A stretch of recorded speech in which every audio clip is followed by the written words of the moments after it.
And so this morning I want to speak to you on how to make wise decisions. How to make wise decisions, because life is about making decisions. Every day you wake up, you have to make decisions, and some are of no consequence, whether you're going to put butter on your toast or not. Doesn't matter. But some are life-altering, and some can't be reversed. And so we really need God's wisdom. I found this saying to be quite profound, and it would be true of us.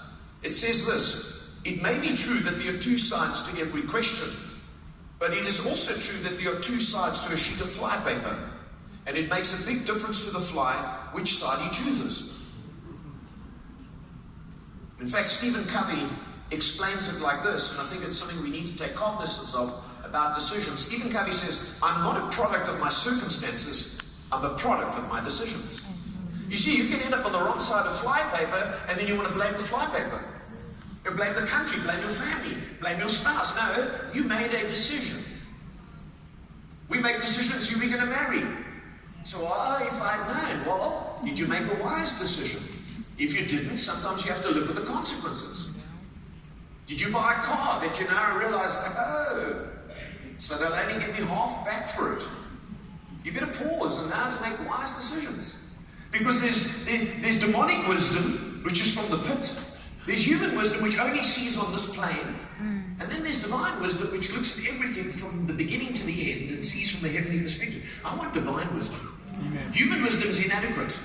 Amen. And we must know how to make wise decisions. In fact, it's one of the key qualities of successful executives.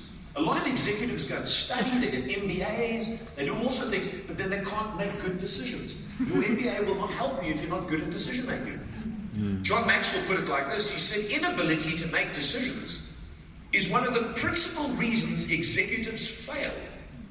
Deficiency in decision making ranks much higher than lack of specific knowledge or technical know-how as an indicator of leadership failure. It's not what you know, it's not what you do. It's the ability to make decisions. Now, the wisest man in the world was Solomon next to Jesus. And Solomon showed godly wisdom. And we can learn from the examples of Solomon's wisdom, both in Proverbs and as recorded in the book of 1 Kings. And one of those passages we're going to read in just a moment, where Solomon encountered two prostitutes and had to exercise godly wisdom. We're going to read it, then I'm going to give you 8 ways that you can make godly decisions. 8 indicators or 8 ways that you can apply so that you can make godly, wise decisions. Are you ready? So this morning, let's read from 1 Kings chapter 3 about Solomon's wisdom. It says, now 2 prostitutes came to the king and stood before him. One of them said, pardon me, my lord, this woman and I live in the same house, and I had a baby while she was there with me. The third after my child was born, this woman also had a baby. We were alone. There was no one in the house but the 2 of us.